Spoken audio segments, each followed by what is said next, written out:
Hey everyone, and welcome back for another deep dive with us here at My Mind MashUps. We're so glad you decided to join us today as we're about to explore something I think you'll find really, really fascinating. Yeah, this one's exciting. It is.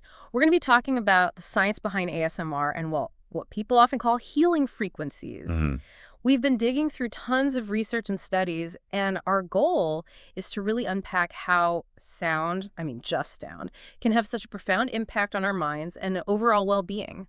We'll cover what exactly these things are, ASMR and these healing frequencies, how they work, their impact on brain waves and brain chemistry, the evidence that suggests there might be some real benefits, and most importantly, how you can actually incorporate them into your daily life. Absolutely. I think what's so cool about this is that we're not just going to, skim the surface. Right. We're going deep today. We're going to be looking at this from all angles, neurological, biochemical, practical, you name it. Exactly. We want to give you a strong foundation of knowledge about this stuff. I think a lot of people have felt this, I know I have, where you hear a certain sound and it just sends this like pleasant tingling sensation starting at the top of your head and sort of trickling down your spine. I know exactly what you mean. And, if you've ever experienced that, chances are you stumbled upon ASMR. Exactly. And that's precisely where our exploration begins today. Perfect. Let's dive in. So ASMR stands for Autonomous Sensory Meridian Response. Essentially, it's a calming, often pleasurable tingling sensation, typically felt on the scalp, but it can spread down your spine and even throughout your body. It's most often triggered by specific auditory or visual stimuli. Think like whispering, tapping, crinkling caper, even watching someone brush their hair. It's interesting, though. The term ASMR, as we know it today, didn't really become popular until the late 2000s. Wow, really? Yeah, which is pretty recent, considering how many people experience it. It shows that our understanding of this phenomenon in this way is still pretty new. It is. And what's particularly fascinating about it is that it's not just some internet fad. Research is starting to uncover a real neurological basis for this experience. That's what makes this so interesting, right? And I know a lot of our listeners are really into relaxation techniques and understanding the brain, how it works. So this deep dive is really for you. We want to give you a scientific understanding of ASMR and healing frequencies, and hopefully you'll walk away with some cool new tools for things like stress reduction, improving focus, or even getting a better night's sleep. Yeah, for sure. I mean, who wouldn't want that? Right. So let's get to it. Our mission today is pretty straightforward. We want to understand the science behind ASMR and healing frequencies and explore how this knowledge could potentially improve our mental well-being. Sounds good to me. So where do we start? Well, I think a good place to start is by peeking under the hood, so to speak. Okay, I like it. Peeking under the hood. Right.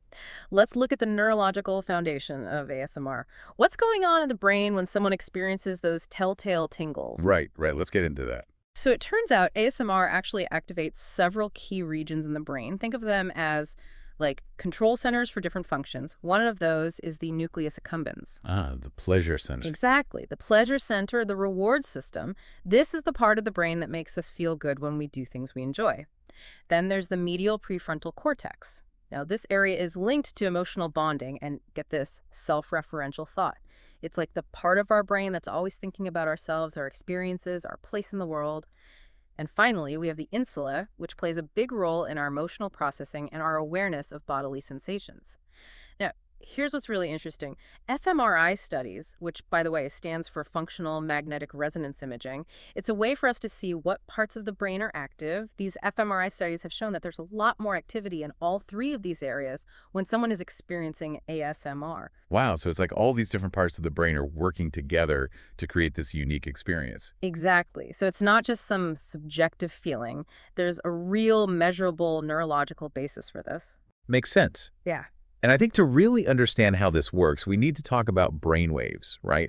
You always hear about alpha waves, theta waves, delta waves. What are those exactly? You're right. Brain waves are really important here. Think of them as the electrical activity that's always humming in our brains. These waves, they oscillate, they go up and down at different speeds, and these speeds are measured in hertz. Different frequencies or speeds are dominant during different states of mind.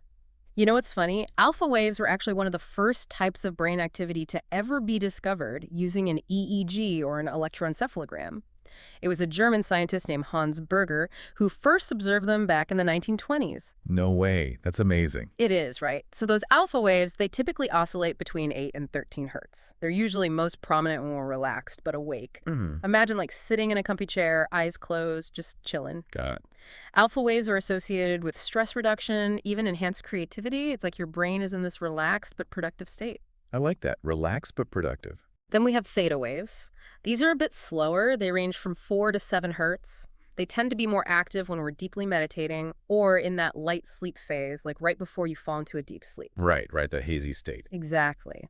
Theta waves are often linked to things like emotional processing, intuition, and even those really vivid, almost dreamlike images that sometimes pop up right before we drift off. Interesting. And lastly, we have the slowest waves. Delta waves. These guys range from just 0.5 to 4 hertz, and these occur when we're in our deepest, most restorative sleep. Delta waves are crucial for so many things: physical healing, immune function, emotional recovery. This is when our bodies and minds really get a chance to recharge and repair themselves. Okay, I'm starting to get the picture. So how does ASMR tie into all of this? Well, the research suggests that those specific ASMR triggers, like the whispering, tapping, and brushing we talked about, can actually shift brain activity into those relaxed alpha states, and sometimes even into those more meditative theta states. Oh, wow. So the sounds are actually changing the electrical activity in our brains. Exactly. Yeah. And there are EEG studies which measure that electrical activity directly, showing that there's an increase in alpha wave activity while people are experiencing ASMR. And here's the cool part. This increase in alpha waves is directly correlated with people reporting feeling more relaxed and less stressed. It's like those gentle sounds are literally tuning your brain to a calmer frequency. That is so cool. And this isn't just a temporary thing, right? That's the best part. There's some indication that listening to ASMR regularly might actually help train your brain over time to more easily reach these relaxed states.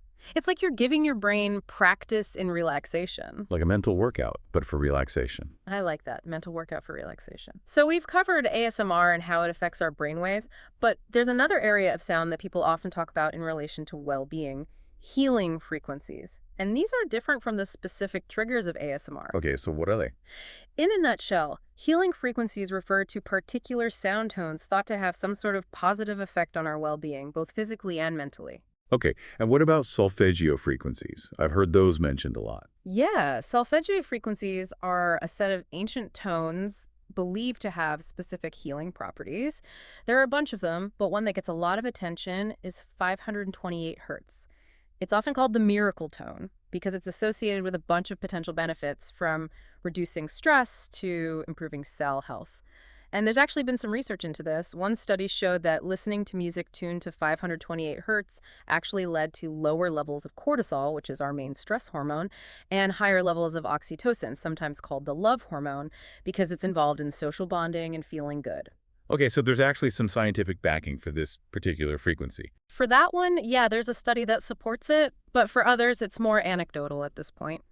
Another frequency that often comes up is 432 hertz, and this one is often associated with feeling more calm and grounded. There have been some small studies and a lot of anecdotal reports suggesting that it might slow down your heart rate, lower your breathing rate, just create a sense of peace. Some folks even say they experience increased focus and a general feeling of satisfaction when listening to music tuned to 432 hertz. Interesting. So there's this whole history of these frequencies being used for different purposes. Exactly. And it's fascinating to think about, right? Some people even believe that ancient instruments were often tuned to 432 hertz. Oh, wow. We didn't know that. Yeah, it's pretty cool. And then we have 40 hertz, which falls into the gamma wave range we were talking about earlier. This one has been getting a lot of attention lately because of its potential in, well, potentially treating Alzheimer's disease and other cognitive issues. Really? How would that work? The idea is that this 40 hertz frequency might promote what's called neural synchronization. Basically, it helps different parts of the brain communicate better and work together more efficiently. It's also thought to boost brain plasticity, which is the brain's ability to change and adapt throughout life. So it's like a brain workout, helping it stay sharp and flexible. Exactly. But it's important to note that this is a really new area of research, and we need more studies to fully understand its potential. Right. I get it. But it's pretty exciting to see these frequencies moving beyond theory and into real-world applications. Are there any examples of that? Yeah, actually, we're starting to see them used in a lot of therapeutic environments, like hospitals, for example. Some hospitals play calming soundscapes that incorporate these frequencies in relaxation rooms to help patients manage stress and anxiety. That makes sense. Then there are things like sound baths. Ever heard of those? I think so, but I'm not entirely sure. So, sound baths are these immersive sonic experiences that use things like gongs, singing bowls, and other instruments, often tuned to specific frequencies to promote relaxation and well being. Oh, okay, I've heard of that, yeah. Yeah, and they're becoming increasingly popular. And research has shown that certain frequencies might be beneficial for a range of things, from anxiety to PTSD, even sleep disorders. There's even some evidence that sound-based vibration therapy might be helpful for pain relief. It's really opening up all these new possibilities for using sound in healthcare. It's amazing how sound can have such a powerful impact on our bodies. But we've been talking a lot about the brain. What about the brain's chemistry? You're right. Let's talk about neurotransmitters and hormones. These are the chemical messengers in our brains that control so much, including our mood and well-being. It seems like those relaxed brainwave states we can achieve through things like ASMR and listening to healing frequencies can actually increase the production of certain feel-good brain chemicals. Like what? Well, there's serotonin, which helps stabilize our mood, dopamine, which is associated with reward and motivation, and endorphins, our body's natural painkillers and stress Those relievers. are some powerful chemicals. They are. And the idea is that these sounds can actually encourage our brains to produce more of these feel-good chemicals. So it's like they're giving our mood a natural boost. Okay, and what about the flip side? What about stress hormones? Do these sounds have any effect on those? That's a great question. And the good news is both ASMR and sound therapy have been linked to a reduction in cortisol, our primary stress hormone. That's a good thing, right? Less stress is a good thing. It is. And it seems like the more regularly you practice these things, the more your stress levels might decrease over time. It's like building resilience to stress through sound. That's really interesting. It all points to this idea of neuroplasticity, right? The brain's ability to change and adapt. Right. And neuroplasticity is key here. Our brains can literally rewire themselves by forming new neural connections throughout our lives. And the implication here is that regularly experiencing ASMR or listening to beneficial sound frequencies might encourage positive neuroplasticity. So it's like we're training our brains to be more relaxed and resilient. Exactly. Think about it. If you consistently engage in activities that promote relaxation and positive emotions, your brain might become more efficient at accessing those states and better at handling stress and anxiety. And we've seen this in other areas, like music therapy. Studies have shown that music therapy can lead to something called long-term potentiation, which is basically the strengthening of connections between brain cells. And this process is really important for learning and memory. So it's not a far stretch to think that ASMR and healing frequencies could have similar effects on our brains. I agree. It's a really exciting area of research. It is. But I know there are always skeptics when it comes to these kinds of things. So let's talk about the scientific evidence. What the studies actually say. Right, let's delve into the research. There was a study in 2018 published in the journal PLOS1 that looked at the physiological responses people have during ASMR. They found that people who reported experiencing ASMR had a significant decrease in their heart rate and changes in their skin conductance, which basically means changes in sweat gland activity. These are both indicators of relaxation. Okay, so that's physical evidence that something's happening in the body. Exactly. And then we have neuroimaging studies, which allow us to see what's going on in the brain. One study from around the same time showed that there was a lot of activity in the reward and emotional processing centers of the brain during ASMR. And those are the areas we talked about earlier. The nucleus accumbens, the dorsal anterior cingulate cortex, and the insula.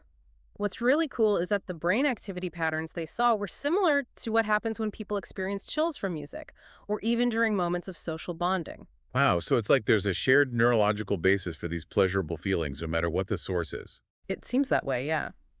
And EEG studies have also been helpful in understanding ASMR. They've consistently shown increased alpha wave activity in the brain during ASMR, which supports the idea that it promotes a relaxed mental state. Some studies have even shown an increase in gamma wave activity, which might mean that ASMR also involves heightened sensory processing and attention. As for healing frequencies, research into 40 Hz stimulation has shown some links to improved cognitive function and a potential role in slowing down Alzheimer's, although this is still an area that needs more research. All of this is really promising. But it's important to be realistic, right? What are some limitations we need to keep in mind? You're absolutely right. It's important to acknowledge that there are limitations to the research so far. First of all, ASMR is a really subjective experience. Not everyone experiences it, and the triggers and intensity can vary a lot from person to person. This makes it hard to draw broad conclusions. Also, because it's such an internal experience, there's always the possibility of a placebo effect. People might be reporting benefits simply because they expect to feel better, and this is something researchers are still trying to figure out. Plus, many of these studies have relatively small sample sizes, so we need more research to get a clearer picture. So it's important to approach this with a healthy dose of skepticism and to keep in mind that more research is always needed. Exactly. But the findings so far are definitely intriguing, and there's enough evidence to suggest that these things have real potential. I agree. So let's talk about the practical side of things. How can our listeners actually start incorporating ASMR and healing frequencies into their lives? Okay, let's get practical. There are a bunch of easy ways to start experimenting with this stuff. For example, you could try incorporating a short session, like 5 to 10 minutes, of listening to alpha frequencies, those 8 to 13 hertz waves we talked about, into your morning routine. This might help you start your day feeling more calm and focused. In the evening, as you're winding down, you could experiment with theta frequencies, 4 to 7 hertz, or even delta frequencies, those really slow zero point 0.5 to 4 hertz waves. These can be really helpful for meditation or just relaxing before bed. And are there any specific apps or channels you'd recommend? Yeah, definitely. For guided meditation and relaxation, apps like Insight Timer and Calm are really good. They have tons of options, including music and soundscapes that incorporate different brainwave frequencies. Brain.fm is another cool one. It uses AI to create music specifically designed to help you focus, relax, or sleep, and it adjusts the sounds based on your desired brainwave state. For ASMR, YouTube is a treasure trove. Channels like ASMR Zeitgeist and Gentle Whispering ASMR are really popular and have a huge variety of triggers to try. And of course, don't forget to subscribe to My Mind MashUps for more deep dives on all sorts of cool topics. Great recommendations. And what about when you're choosing what to listen to? Are there any guidelines for picking the right ASMR or healing frequency? Yeah, for sure. It depends on what you're trying to achieve. If you want to de-stress and just relax, try listening to things like gentle whispering, soft tapping, nature sounds, that sort of thing. If you need to focus, alpha wave music or binaural beats designed for concentration can be really helpful. And if you're struggling to sleep, theta or delta wave audio tracks or sleep-inducing ASMR videos are good options. The key is to experiment and find what works best for you. And it's all about personalization. Exactly. Creating personalized playlists is a great way to do this. Think about your specific goals. Do you want to feel more energized during the day, more relaxed in the evening? Maybe you have trouble sleeping. Once you know what you're trying to achieve, you can build playlists that cater to those needs. Another helpful tip is to track your progress. Keep a journal or use a mindfulness tracking app to note how you feel after listening to different sounds. Pay attention to any changes in your mood, stress levels, focus, sleep quality, anything you can think of. This will help you fine-tune your sound therapy routine and maximize the benefits. Okay, that makes sense. But I think it's also important to talk about some of the misconceptions out there about ASMR and healing frequencies. What are some of the myths we need to debunk? Yeah, there are definitely some myths floating around. One big one is that healing frequencies can cure diseases or repair your DNA. While they might be helpful for managing mood and stress, there's no scientific evidence to support the idea that they can cure anything. It's important to view them as complementary practices, not replacements for conventional medical treatment. Another common misconception is that ASMR is just silly entertainment. While it can be entertaining, research suggests that it has real therapeutic potential for relaxation and mood enhancement. It's not a cure-all, but it can be a valuable tool when used intentionally. So it's important to be realistic and not expect miracles. Exactly. And it's also crucial to be mindful of overstimulation. Listening to sounds too loudly for too long or choosing content that triggers negative emotions can actually backfire and make you feel worse. Right, so it's about listening to your body and finding what works for you. Absolutely. Be mindful of your volume, limit your session lengths, and choose content that you find calming and enjoyable. Good advice. Well, we've covered a lot of ground today. We have. It's been a fascinating journey. It really has. It's amazing to see how much we're learning about the impact of sound on our brains and well-being. And it's becoming increasingly clear that engaging with sound, whether it's through ASMR or healing frequencies, can be a powerful tool for stress relief, mood enhancement, and relaxation. I think it's also really interesting how this highlights the connection between sound and our internal world. Right. It's not something we always think about. Absolutely. And here's something for you to ponder. How might intentionally bringing specific sounds into your daily life gradually change your mental and emotional landscape over time? What kind of personal soundscape could you create for yourself? It's an exciting thought, right? We have this power to shape our own inner world through sound. I think so. And we'd love to hear your thoughts on all of this. Have you experienced ASMR? Have you tried listening to healing frequencies? What's worked for you? Share your experiences in the comments below. Yeah, we always love hearing from you. Thank you so much for joining us on this deep dive into the world of sound and its impact on the mind. If you enjoyed it, please like this video, share it with your friends, and subscribe to My Mind MashUps so you don't miss our future deep dives. And don't forget, you can find My Mind MashUps on all your favorite podcast platforms. That's right. We're on Amazon Music, Audible, Facebook, Pocket Casts, Spotify, YouTube, you name it. So come find us, and we'll see you on our next deep dive. See you then.